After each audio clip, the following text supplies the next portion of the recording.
Good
morning.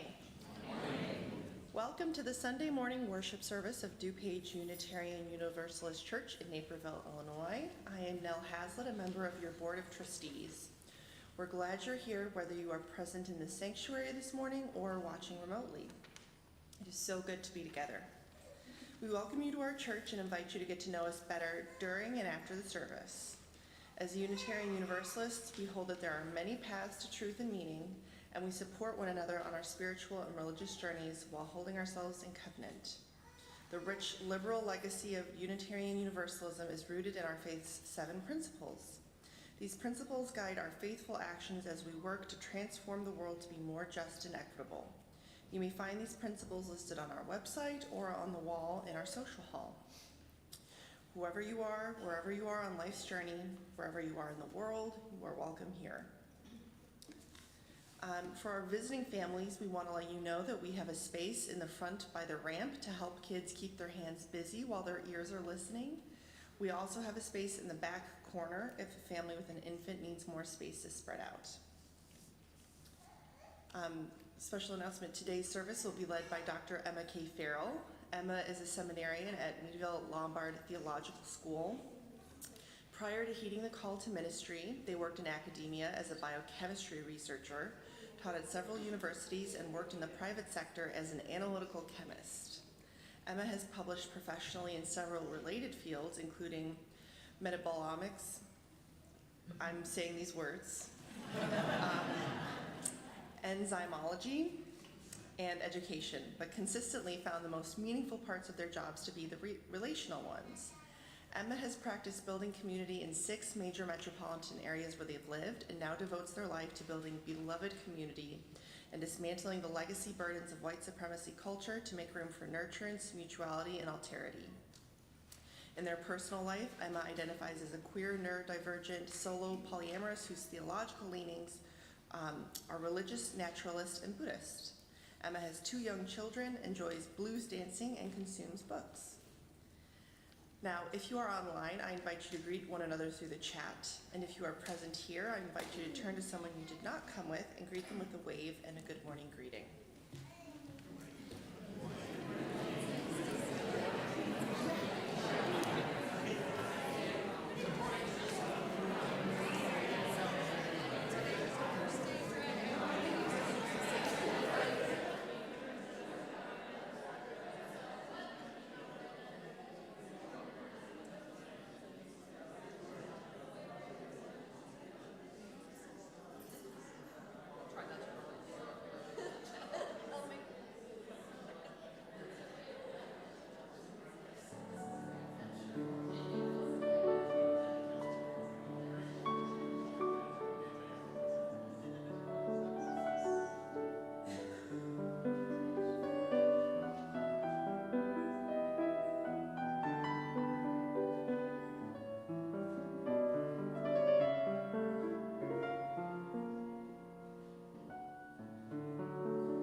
we light this chalice for the warmth of love, the light of truth, and the energy of action.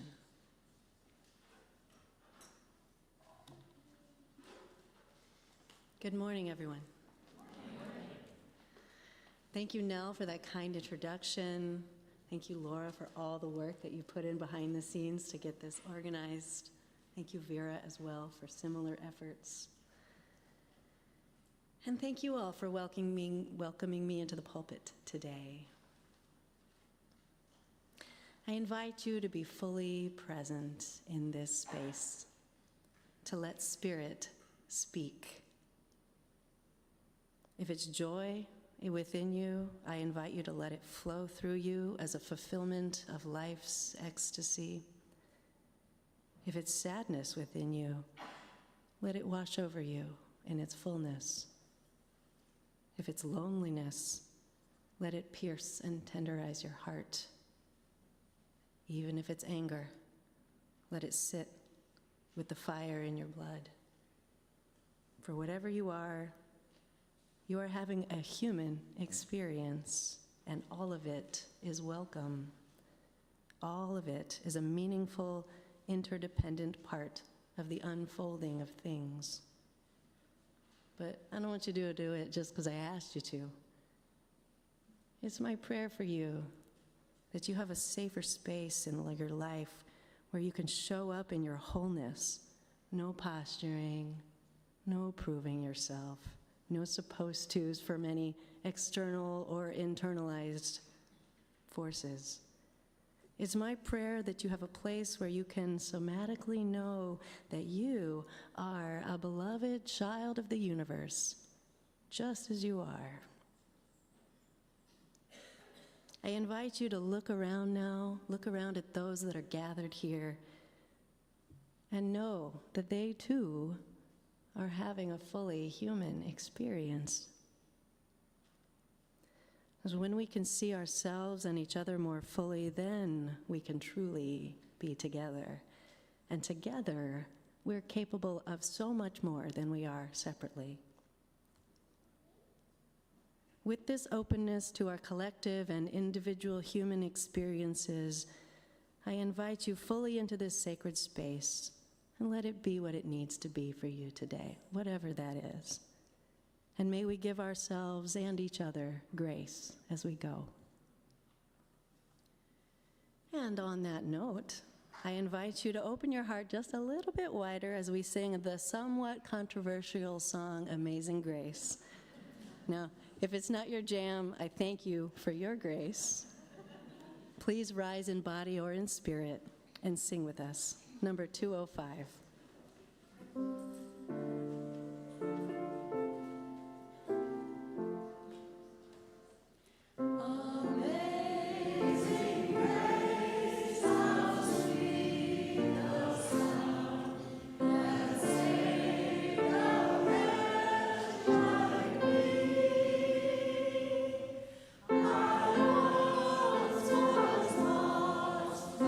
Now I'm found.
Please join me in reading the words of our mission.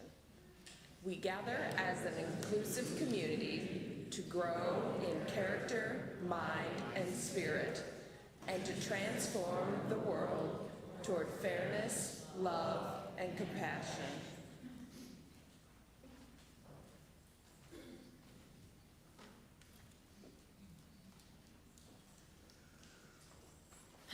The vision of beloved community is rooted in the relationships we have with each other, our world, and creation.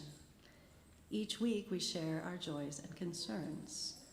And though I wasn't provided any to share with you today, I know that there are many joys and many concerns that live within us, that are present today in this congregation, that are present online. And we make space for those and we honor them. Today's flowers were given by Anne Arellano. I hope I said that right. If not, forgive me. Anne writes, "As my term ends, with gratitude for the opportunity to serve as your board president for the past 2 years."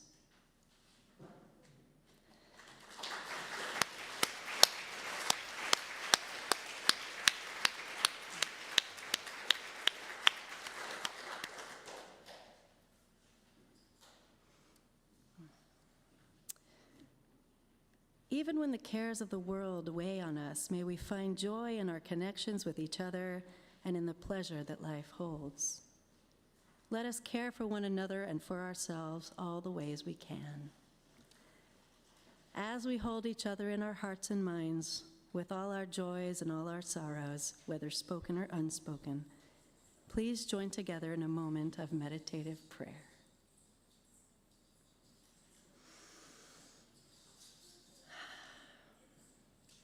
Great mystery of life within us, among us, around us, connecting us all together in interdependence.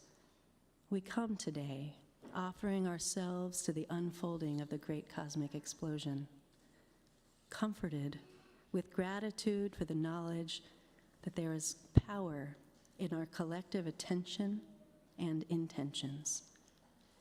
And we need that comfort because sometimes life can feel tragic, and we can feel powerless to make the kinds of changes we wish to see in the world. May we not turn away from the painful pangs in our hearts so that our yearnings can become fuel. May our heartache remind us that not only do we care, but we are in each other's care. Because though reality can feel tragic, there is hope in action. Though we can't individually ameliorate all the injustices of the world, we can still pull at the threads of the interconnected injustices within our reach. Let us hold one another in community. Together, we are greater than the sum of our parts. And now, I invite you to make space for the sounds of our inner knowings and engage in the spiritual practice of silence together. For 2 minutes, I'll watch the clock.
It is time to gather. The story today is The Little Tree by Lauren Long. Once there was a little tree filled with little leaves who was surrounded by other little trees who had little leaves of their own. In the heat of long summer days, little tree's leaves kept him cool. The squirrels would climb up on his branches to play. The mourning dove landed in him and sang her fluty song. The little tree was sure to grow up big and strong. Autumn arrived and the cool winds filled the air. The wind tickled the little tree as it passed through its branches and ruffled his leaves. The air grew cold and the leaves on all of the trees changed color, becoming yellow and red and orange. Then, one by one, the trees began to drop their leaves. But not Little Tree. He just hugged his leaves tight. "Hello, Little Tree," said a squirrel. "You're supposed to drop your leaves now." But Little Tree was unsure. What would he do without his leaves? Winter came. "What are you doing with your leaves still on you?" asked the doe. Little Tree just hugged his leaves tight. Springtime arrived and the little forest burst into life again. The other trees grew bright new leaves. The squirrels played in their branches. Little Tree could hear the mourning dove singing her fluty song. The seasons continued to come and go. "Little Tree," quacked a duckling, "your leaves are brown. Are you feeling sick?" A fox said, "Little Tree, it's autumn. It's time to drop your leaves. You can do it. Ready? 1, 2. But Little Tree just hugged his leaves tight. All around, the forest grew and grew. One summer, Little Tree could no longer feel the sunlight. The squirrels played high above on the broad, tall trees, and the mourning dove sang so far away that he could hardly hear her fluty song. Autumn came again. Leaves began to blanket the ground. Little Tree looked up at the other trees, at their branches reaching high into the sky. He remembered when the trees had all been his size. And then he let go. As his last leaf floated to the ground, for the first time, Little Tree felt the harsh cold of winter. But in time, something happened. Once, there was a little tree. Let's sing to the children.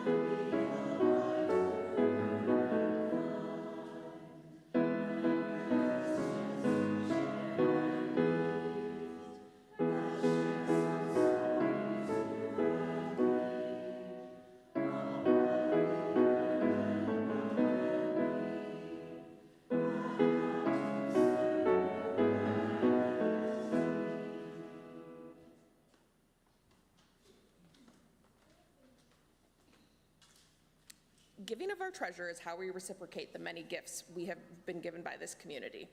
Your contribution supports the programs and operations of DuPage UU Church. Giving is also how we live our values in the world. Each month, we share our offerings with an organization nominated by the congregation and selected by the special offering team. During June, our special offering will benefit Youth Outlook of Naperville. Youth Outlook is the first social service agency in Illinois solely dedicated to the support of LGBTQ+ youth, offering drop-in centers for youth, parent support, and community education. Drop-in centers meet weekly and are a social setting for youth ages 12 to 20 to meet other LGBTQ+ young people and talk about a variety of topics that really matter to them. Youth Outlook also provides a support network for parents. Participants can feel safe and supported in an environment that lets them express their feelings and be themselves, as well as have fun and be social. The morning's offering to support the work of DuPage Unitarian Universalist Church and Youth Outlook of Naperville is given and received in a spirit of generosity and gratitude.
To this house, we come bringing our boldest dreams, seeking here the inspiration and strength to make them be.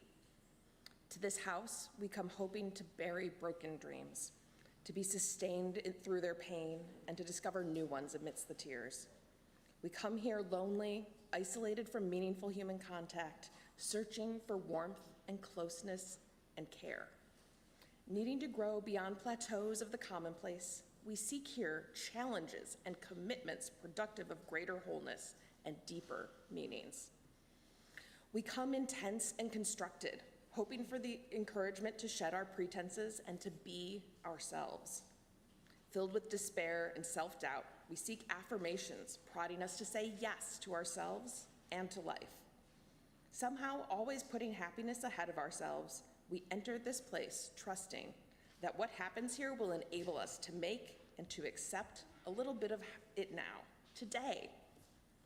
Strange place, this house. Here we cry, sing, laugh, hurt, dance, touch, survive, celebrate, grow, search, doubt, hope, rejoice, pray, trust, care, learn, think, wonder, be, become. Yes, this morning, to this house we come.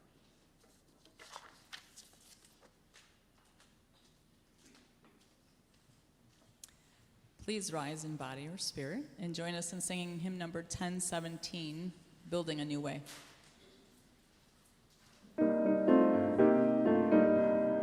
We are building a new way. We are building a new way. We are building a new way, feeling stronger every day. We are building a new way.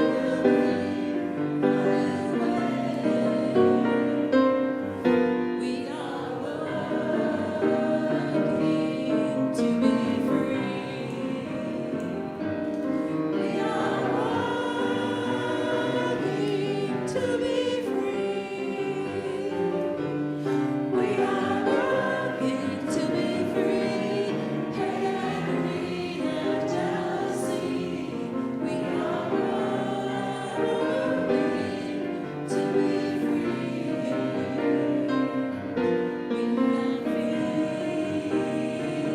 feel every need. We can feel every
Today, I'd like to do a deep dive into our identities.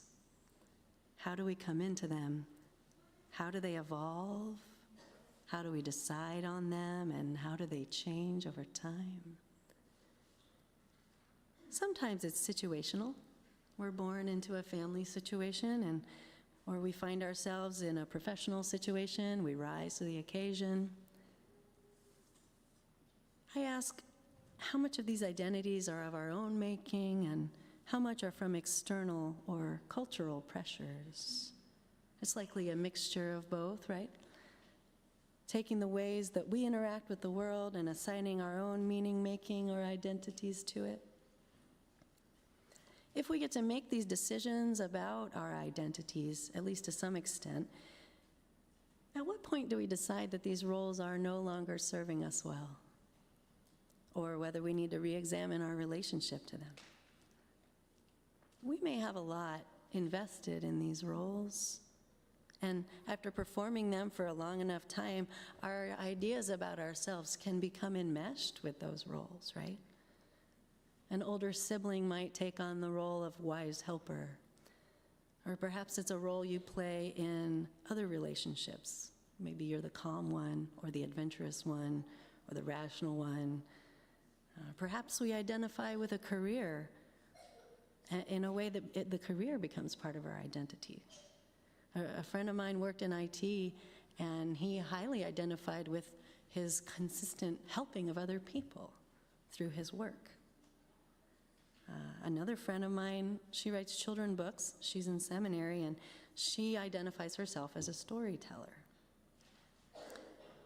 So I'm curious about what roles you have in your own life, and I'm sure you have multiple roles with many labels.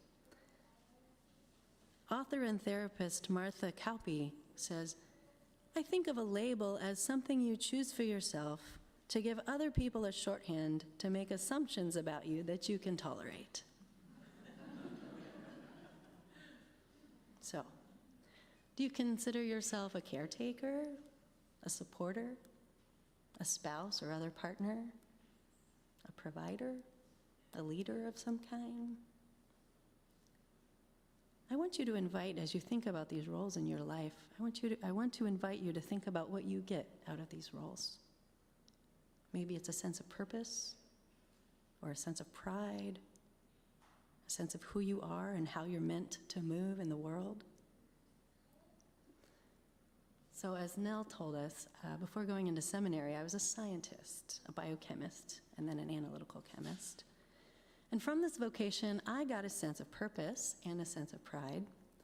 I felt like I was helping humanity through research, through mentoring of students, and through teaching, and then through helping safeguard public health through analytical investigation. And I was proud of my accomplishments. It made me feel good about myself, and it gave me a sense of purpose in the world. But at some point, that particular sense of pride and purpose was not enough for me. In fact, I found myself pretty miserable at some point. And I was objectively good at my job, and I enjoyed good relationships with my coworkers, but I found myself dreading going into work every day. And it was confusing because I'd done what I thought I was supposed to do, what society seemed to tell me to do. You know, we talk about STEM or STEAM fields. I worked really hard to get into one, and I attained a level of professional success and financial stability, but I was deeply miserable anyway. I found that I could no longer tolerate some of the things that I would see, not everywhere, not from everyone, but there was enough posturing and individualism and perfectionism, enough putting product over people or relationships that it was just hard for me. And later in seminary, I would learn that each of these things and more are products of white supremacy culture. They're inheritance burdens handed down to us. I didn't have words for that at the time. So I'd like to invite you to think about a difficult past transition or a difficult situation that you're in now. Perhaps it's a job or a professional situation that isn't quite working for you in the way that you'd hoped. Perhaps it's a relationship dynamic that's no longer bringing out the best in both of you. Perhaps it's even becoming toxic. Is there some role that you're playing that has a higher cost than you may really be comfortable with, even though it's familiar to you? Is there a place in your life where you no longer like how you're showing up, that no longer feels life-giving?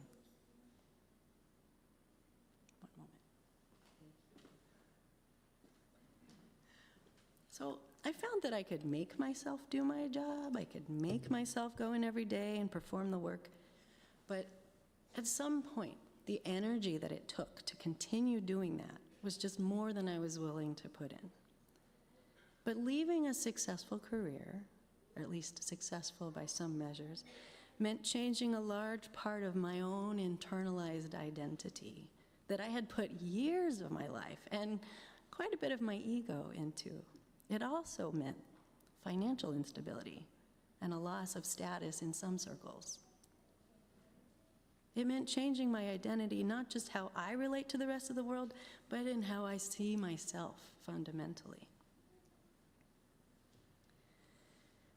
This quote from Pema Chodron's book, When Things Fall Apart, captures that profound shift for me.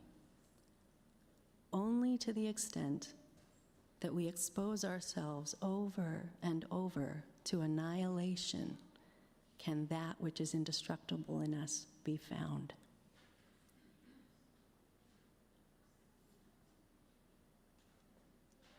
It takes humility to be willingly annihilated, and sometimes it's not so willing. Either way, whether it's your choice or not, it's a courageous step into the unknown. Or perhaps it's a sort of a free fall, not knowing what the landing will look like. And it can take a lot to change our minds.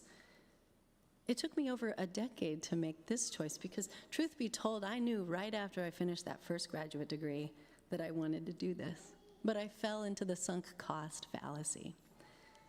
Please would you humor me for a moment, and by show of hands, if you're awake, show me if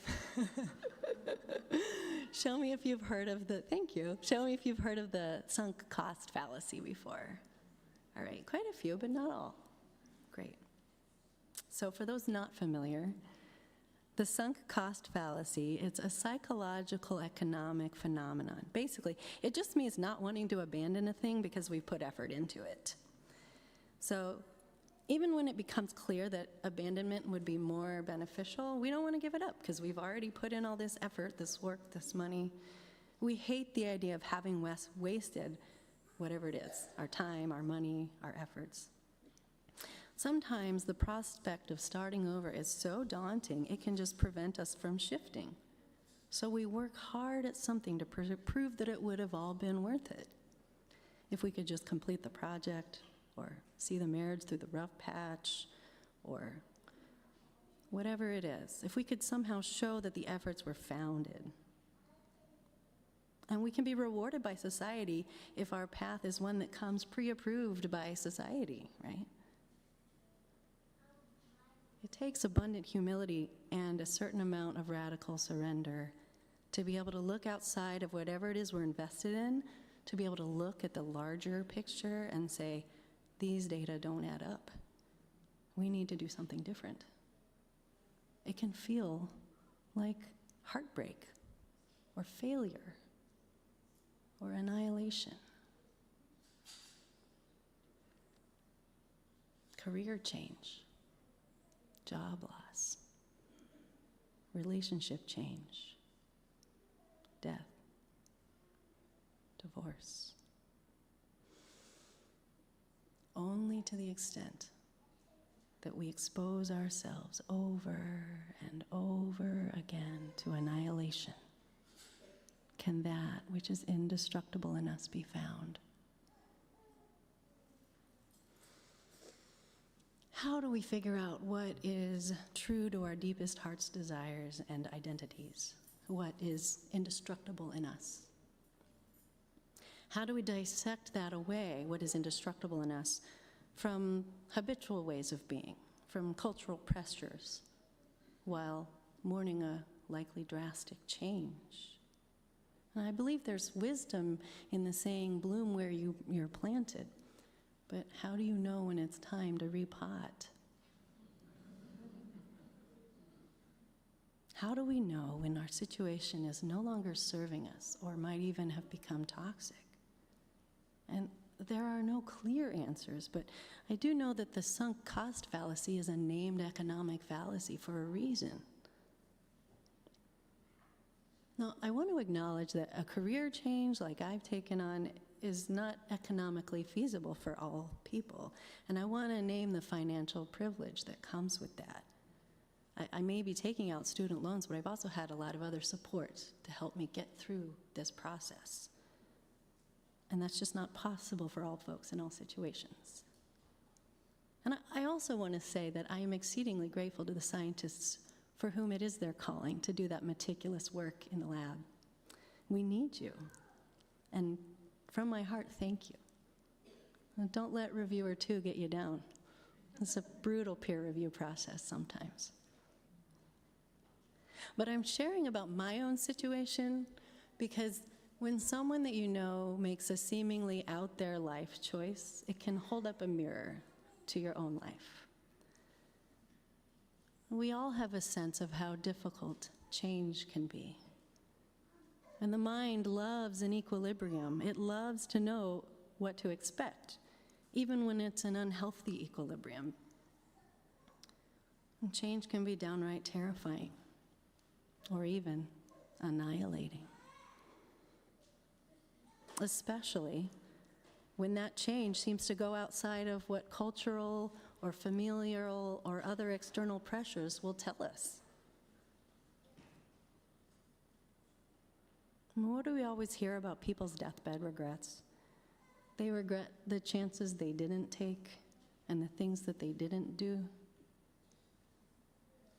I think if we dare to live more in alignment and in integrity with ourselves, listening to that silent sound from within, the sound of the genuine, Howard Thurman called it. If we spend time listening to that and understanding what comes from within versus what comes from without, societal, familial, other pressures. If we listen to that, then energy that was being used to sustain an untenable thing can become liberated. That energy can be used to become more of who we are and can allow us to live more deeply into our own inherent worthiness. It's self-actualization, and it's contagious. I leave you with this final quote by Howard Thurman. Don't ask yourself what the world needs. Ask yourself what makes you come alive and go do that. Because what the world needs is people who have come alive. Ashe, Amen, Shalom, Assalamu alaikum, and blessed be.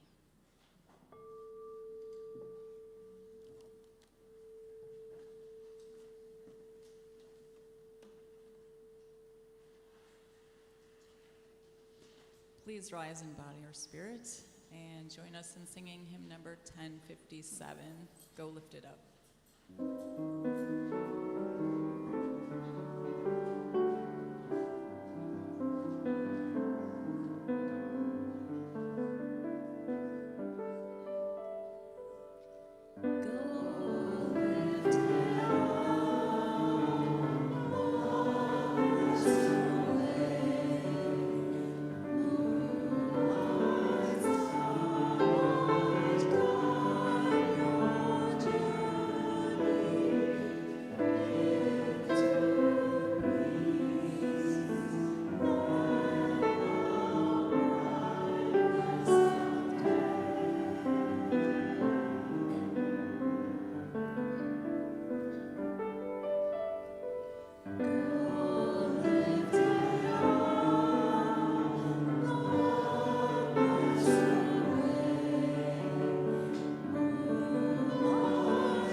Paulo Coelho in The Alchemist says, "You will never be able to escape from your heart, so it is better to listen to what it has to say." And again from Howard Thurman, Don't ask yourself what the world needs. Ask yourself what makes you come alive and go do that. Because what the world needs is people who have come alive.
Please join me in saying the chalice extinguishing words. We extinguish the light of this chalice, but not the light in our hearts. Until we meet again, may the warmth of our community carry you.